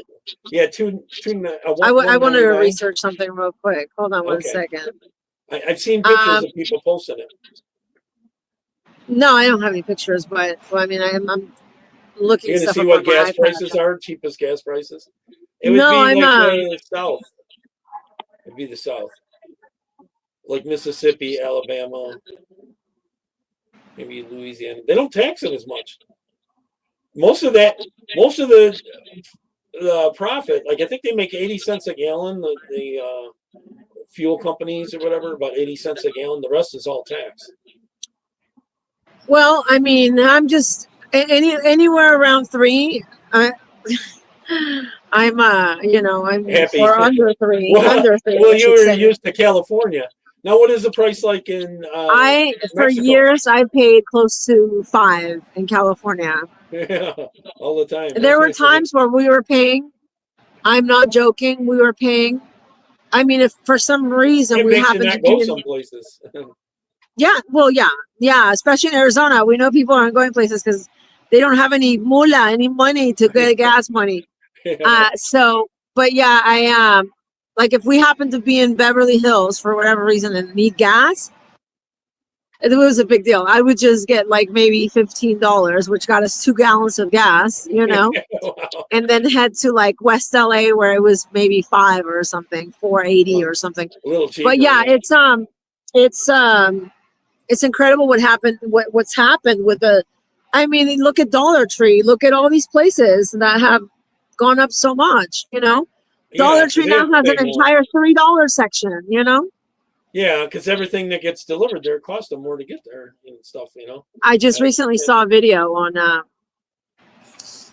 one of these shows that I'm not even going to promote him because I can't stand him, but at the same time, I watch him only because I cannot believe he hasn't been stopped. I mentioned him last time on your show. John says his is 248 where he is. Where are you, John? So, I'm sorry. Go ahead. It's delayed, so he won't be able to answer that for a little bit. And someone asked about you running again. I think at some point. I will keep you in suspense for the next until further notice. If you think I should, if you think I should run, comment. Because if I run, I would like to run in California. Though we all know that California is a pretty blue state, so my chances in California, Expensive to run there, I mean, anybody's chances really are pretty much slim to none, unless you go towards a more purple or red district, conservative district. But I mean, there are plenty of other options. So. Pennsylvania's turning more red, in terms of there. Yeah. New York and New Jersey actually is turning more red. They got so much. And New York. New York is all. I mean, New York State is super red too in many places. Lots of parts of it, yeah, many parts. So it's Albany, I guess Albany, New York City, and like the right in the cores of the city of Buffalo and Rochester. That's the 3. I mean, tell me you guys couldn't just see me in Congress pounding my. Did you guys see Marjorie yesterday? Did you see that at all? Oh my gosh, let me send it to you. Hold on. Okay. I have to send this to you. It's really funny. I mean, I'm just gonna let's just private message. Let's just play it for the fun of it because I think it's If you send it private message, I can bring it up. I'm gonna send it to you private message. I don't know if it's going to allow me to send it private message. Only yeah, it is. It is. Hold on one second. Let me send it to you. It was so funny. But couldn't you guys just see me in Congress fighting with these people? Where are Some you? like Let it, me some see. don't. You know? There's going to be people in my crowd that like it. Oh, San Antonio. Okay, I just sent it John's to you speaking. on Facebook Messenger. Oh, You Facebook should play Messenger. it. It's funny. Oh, you could have sent it to me in the message here, but I'll go get on that. Hold on. I got to open up another tab for that. It's going to take a little while to load because I got so many pages. It would be really interesting to have to see me from being Paloma for Trump at the border and shoving illegals back to their country. To that would be Can you send? I the tell you Capitol what. Hill. Can you send Huh? it here in private message in StreamYard because that's not opening for me because of the amount of pages. I got like 17 pages open. Let me see if I can open it. I mean, if I can send it. Hold on, let me see. Yeah, there's private message right there. Yeah, I can show you this. This is what I'm getting. Where? How? Wait, let me see. Where is the There's a message? private message inside this app.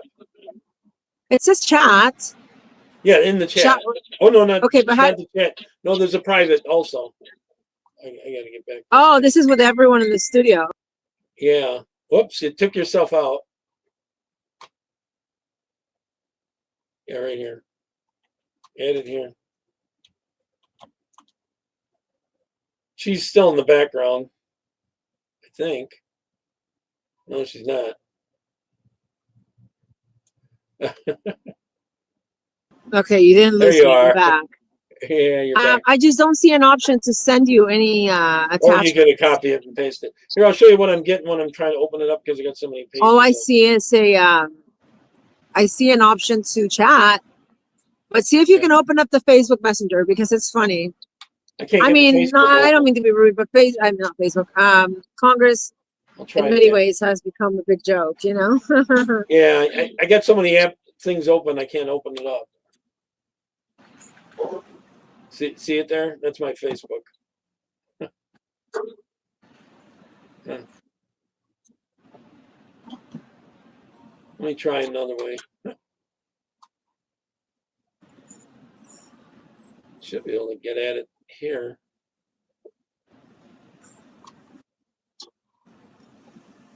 No, it won't let me. It won't let me right now. Not at the same time. We can barely hear you. Your volume went down. Oh, okay. Can you hear me at all?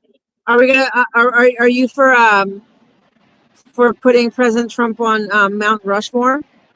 Oh, that was something someone sent me, and I put it as a background.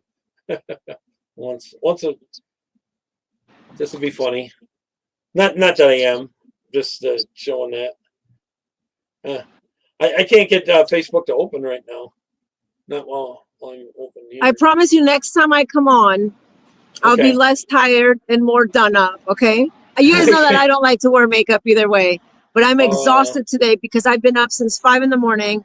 I have a huge assignment to turn in. You guys have no idea how much math I am trying to squeeze into my brain right now. Let me just show you something, just so you guys understand what I'm dealing with right now. Okay, let me show you one of the formulas that today I'm studying. So it's definitely not easy. I don't know if you can see it. I took algebra, but it was so long ago. No, it's not algebra. But, well, I mean, it is to a certain extent. It's a form of algebra, but. Yeah, that is hard stuff. It's been so long. You need to know the properties of certain things. And that's actually, this is one of the most basic ones. It gets a lot more complicated from there. So. It looks like trigonometry. So that's why I'm exhausted. Don't I look like an exhausted college student right now? I really do. So, yeah, you could have copied and pasted it in that private message if you wanted to, but I don't know if that's possible, easy for you. Not so much. I can't get my Facebook open. I hope they didn't ban me again.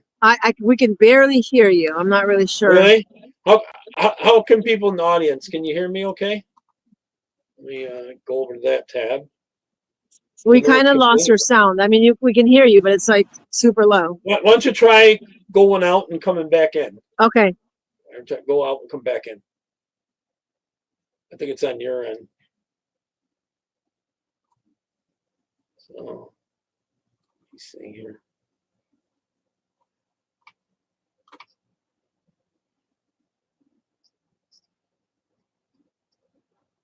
Oh, you're back. Hold on. I got to add you in. Hold on 1 second. I get back over to this tab. Got a new phone and it's amazing. Like Yeah. Can you hear me RAM better on now? it is amazing. Yeah. Oh, okay. I want to play this before you go. Let me add this thing. This has to do with the cartels and the trafficking. Well, not trafficking, I shouldn't say. Let me get the right. I had this closed and now I got to open it because I was trying to get Facebook to work. I hope I'm not banned from Facebook now. I'll put us down at the bottom here. Okay, here we go. There's a ride along. We're in Mount Cristo Rey right now, where we had our ride along, and we saw firsthand how the Mexican cartel has complete control over this area. Not even 20 minutes into our ride along, and look at this. We came across these two illegal immigrants trying to illegally cross right before they were caught by Border Patrol agents in the brush. Listen to this shocking confession that he made to us on camera. You were involved in the cartel? Well, if you don't work for them, then you get in trouble with them anyways. How long have you worked for the cartel? I haven't worked long. When they need me, they come looking for me. And when they come, you have to go to work. We then came across this family with little children, clearly exhausted from the heat. They told us they're from Ecuador, were smuggled in by the cartel. They said they paid $30,000 a person to cross the border illegally. Border Patrol arrested more than 15,000 illegal immigrants who had criminal convictions this fiscal year. They've also encountered 100 immigrants on their terrorist watch list. That is just compared to 0 in 2019. Are you still there? I can't see you, but there you are. Were you able to hear it? Yeah. Okay. Is that kind of true? Where they kind of make you work for the cartel? Not really. I mean, I guess if you're kind of right there in the middle of, like, right at the border, they may want to use you or whatever, but that's not true. If you don't want to get involved with the cartel, you don't get involved with the cartel. I know people that live very close to me that could easily be involved. The problem is that it's very rare that people get out alive if they get involved. Once you're in, you're in. So like the you're in. Like, you're legit in. You're not getting out. I mean, like you have to walk. You literally have to walk a very fine line, and because they kill each other, so it's not like any misunderstanding, any argument, anything. And these people have they put no value whatsoever on human life. So yeah, go ahead. it's you don't get out once you're in. So unless you take off. Mm-hmm. You sent me a message here, and it's not the one I think you think. Hold on. No, I was trying to. I wanted you to play the Marjorie clip. It isn't Marjorie one. That's Did you send? I sent it to you on Messenger. You should have it on Facebook Messenger. All right. I guess this is the video you want me to play. Okay. Let me. Yeah, just play it. It's funny. All right, I gotta bring it up. Oh, okay. Maybe this is it. Here we go. Is this it? Oh, you can't see it yet. End screen. Because it sounds like a comedy bit. It is. Okay. I was just asking if you guys could see me doing that in Congress, pounding the This one? Oh, okay. All right, here we go. It's funny. Just play it. I can't stand the guy, but just play it. It's funny. Of the DOJ subcommittee, which is supposed to cut costs, they had an important hearing titled Keeping Men Out of Women's Sports. That would be a big money saver. They had a meeting yesterday in which she used a clearly doctored photo that makes it seem like this guy who's in charge of U.S. fencing was giving the middle finger when, in fact, he was holding up 2 fingers. Here displayed behind me is the post that Mr. Lefelt put up. Mr. Lefelt came in here today saying that this is game day. One moment, a point of order, please, You're Madam not, Chair. you're not. Madam okay, what is Chair, yours? I have a point of order. The document that you have up behind you is a misrepresentation of the actual post. It appears that you're trying to misrepresent a witness here who you use subpoena powers against. This is not, Miss Stansbury. Miss Stansbury, this is not a point of order. Actual picture. Miss Stansbury, you're not recognized. Miss Stansbury, you're not recognized. Miss Stansbury. One of those days, these days, that gavel's going to hit her in the head, and she'll be smarter for it. She will be better off. Wait, it's not over yet. Not a point of order. Miss Stansbury, this is not a point of order. What the committee does, you are misrepresenting the witnesses, you are Miss Stansbury, you're not recognized. Did you feel you were in a safe environment from abuse when you were told you must compete against a man? Anyway, we gotta laugh too with everything that's going on in this world, you know. Yeah, I hear you. I don't know that she ever said that it was a finger. That she ever what? That she ever said that he was given the finger, though. I don't think she said that. I don't know. My whole point is, you guys imagine me in Congress. Yeah. Miss Stansbury, no. It's I think you I'm could sure do a it lot has better to be- job than a lot of them. You wouldn't be as corrupt as them. it can't be easy. I have to say, I'm sure it can't be easy, but that's also why you have to be really, you got to be really prepared mentally too, because the whole point, in my opinion, guys, let me tell you this. In my opinion, if you're going to get to those levels of government, you should really be making a difference in the world. And obviously in America, but when you've gotten to that level of recognition, you better be using your influence for something godly other than just greed and self-gain and self-enrichment. And to be honest with you, I know the answer to this. Would someone ask if you were Christian or what your religion was? I'm Catholic. Yeah, Catholic Christian. I'm Catholic. I wear my rosary ring.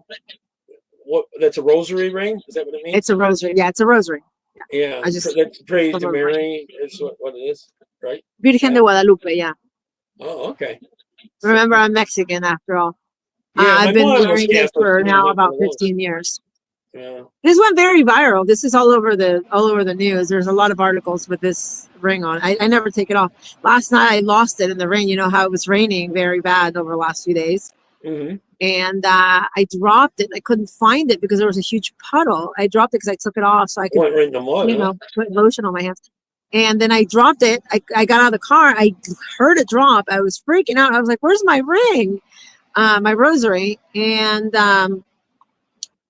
I actually left it there overnight because I said it's there's too many water snakes and all that, so I'm not going to even try to look for the ring. Wow. Yeah. Wow. Yeah. Water snakes, bears, poisonous ones, bobcats,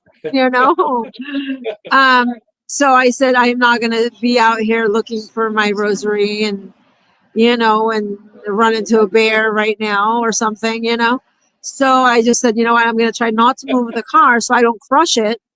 And then so in the morning it wasn't raining as much and it was light, so I found it, but it was in the grass. But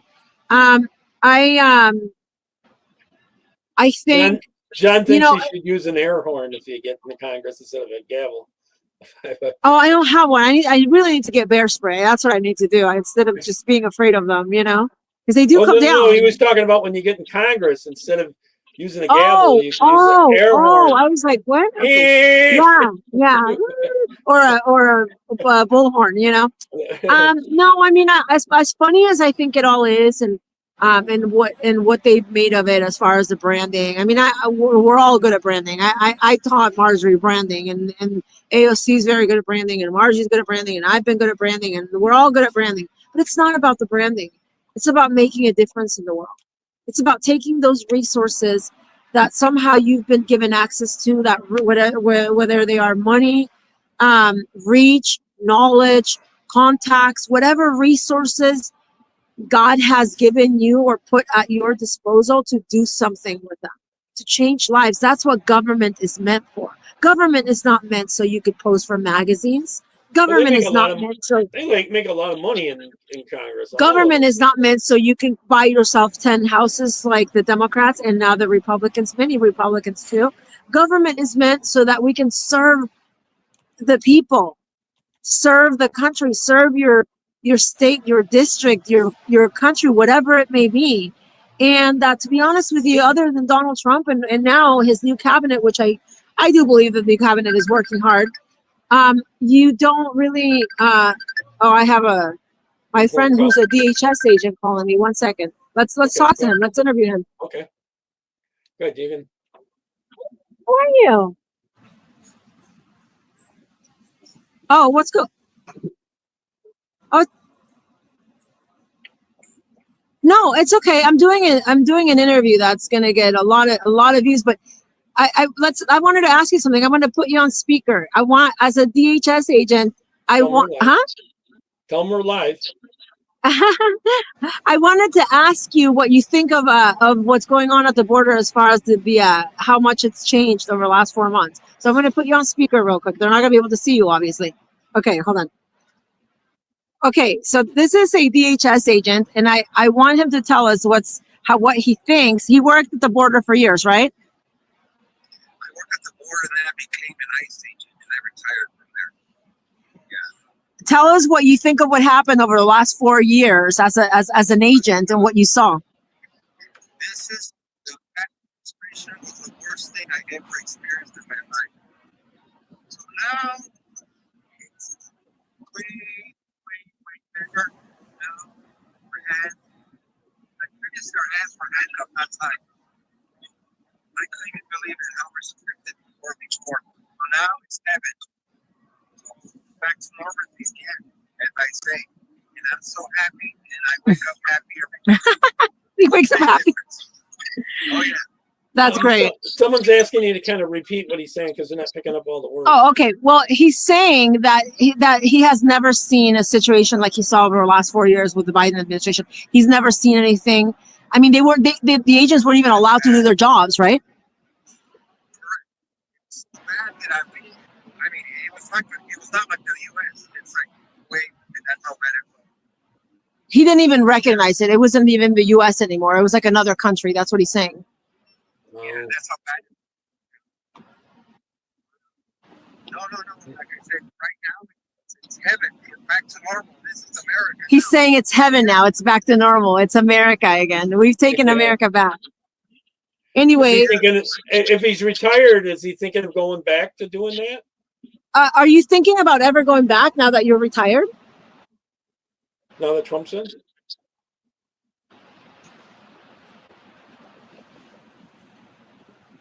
No. He said he put his time in. He's ready to just enjoy life and travel to different places.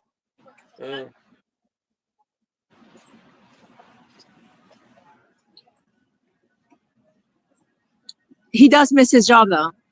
Yeah. He's saying he misses. I mean, let me tell you, can I tell them what you told me you used to do?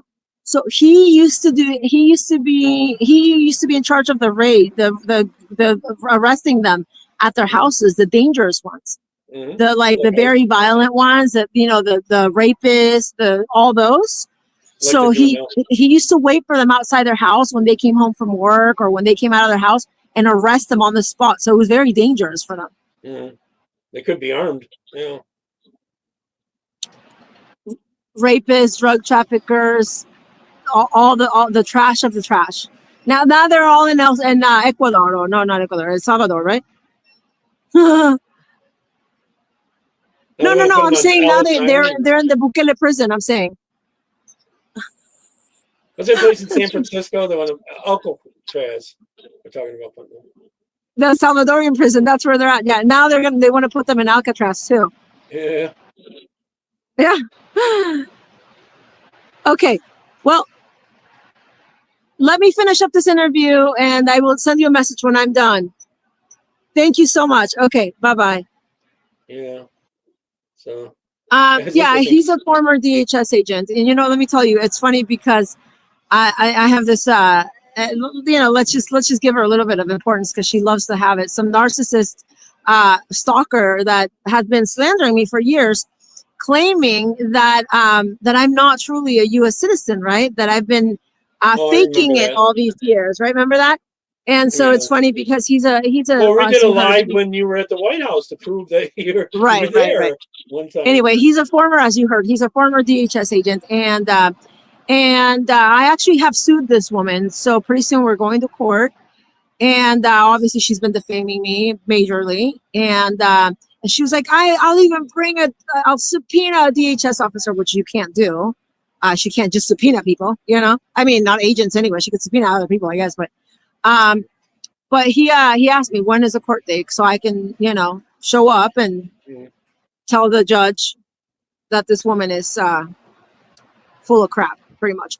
So anyway, it's I think it's a tough life being a leader. It can't be easy. I know that it's been really hard for me. I could have just walked away a few years ago, especially when I started with all the attacks and everything else.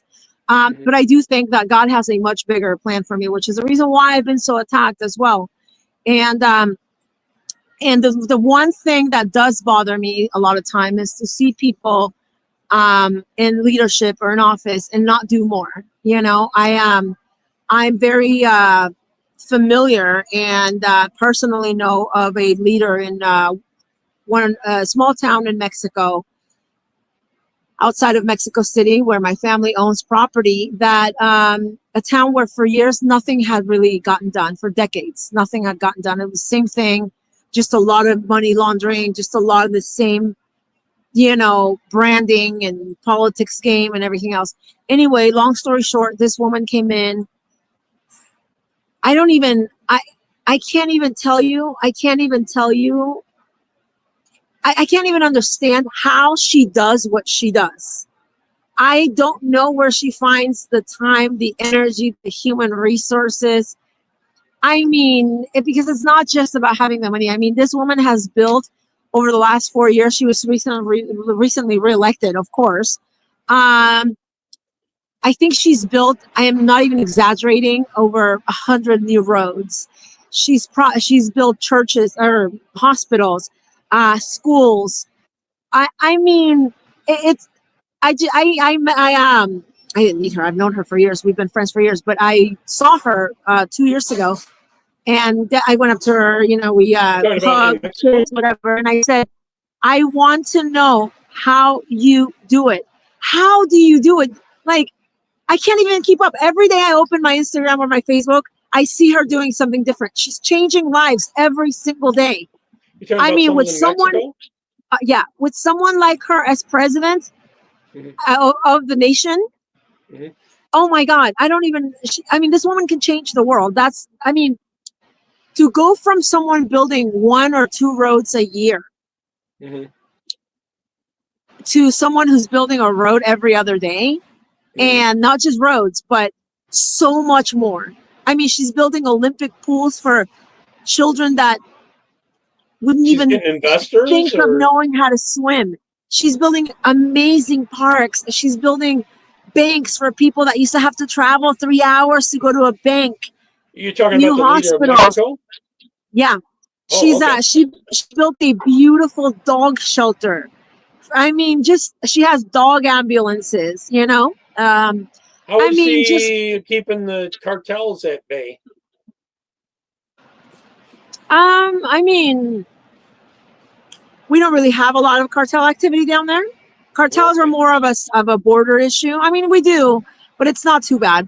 This woman has created so many programs. She's changed so many lives. She's young. I believe she's like 34, 35. She's a doctor. She's rich. She was born rich. She's extremely well educated. And I have to tell you that someone like her is my inspiration. That's who. Does she have also like President Trump, because think about it. President Trump is the same way. He didn't have to do He's a anything. hard worker. Does she have kids in a family? She has a husband and a 10-year-old child. Yeah. Oh, okay. Well, that's good. Yeah. That's a plus. And a PhD in medicine. Someone asked if there was a Muslim issue in Mexico now. That they've heard that If there was a what? Muslim issue. Islam, No. Muslim. No. Not much. I thought you were starting to get more and more. No, Haitians. We have a lot of Haitians, and one of the problems that we did kind of encounter over the last few years is that they started, we think, kidnapping a lot of our. Yeah. John's asking who you were talking about. What's the name of the person? Are you still there? Did I lose you? I think I lost you. Are you still there? You froze.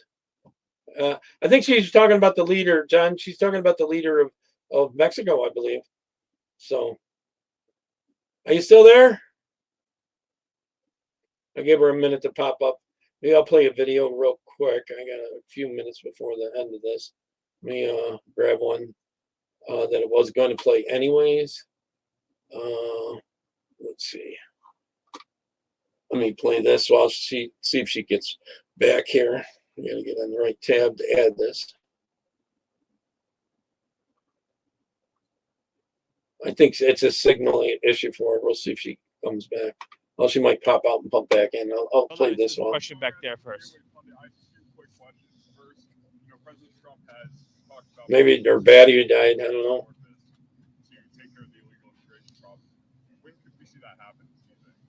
Well, the Constitution is clear, and that, of course, is the supreme law of the land, that the privilege of the writ of habeas corpus can be suspended in a time of invasion. So I would say that's an option we're actively looking at. Look, a lot of it depends on whether the courts do the right thing or not. At the end of the day, Congress passed a body of law known as the Immigration and Nationality Act, which stripped Article 3 courts, that's the judicial branch, of jurisdiction over immigration cases. So Congress actually passed, it's called jurisdiction stripping legislation. It passed a number of laws that say that the Article 3 courts aren't even allowed to be involved in immigration cases. Many of you probably don't know this. I'll give you a good example. Are you familiar with the term temporary protected status, or TPS, right? So by statute, the courts are stripped of jurisdiction from overruling a presidential determination. John, I think it's the leader of Mexico on TPS. She's The talking Secretary of about. Homeland Security makes that determination. Because she was talking about building Secretary the roads Noem and stuff. terminated TPS for the illegals that Biden flew into the country. When courts stepped in, they were violating explicit language that Congress had enacted, saying they have no jurisdiction. So it's not just the courts aren't just at war with the executive branch. The courts are at war, these radical rogue judges, with the legislative branch as well, too. So all of that will inform the choices the president ultimately makes, yes. Mr. Miller. Okay, it doesn't look like she's going to make it back anytime soon. All right, well, I should be on tomorrow. I've got someone running for Congress, Miss Jackson. So we'll see how that goes, and probably every Friday or so, Paloma's probably going to come back and talk more topics. Okay, take care. God bless everyone. Bye bye.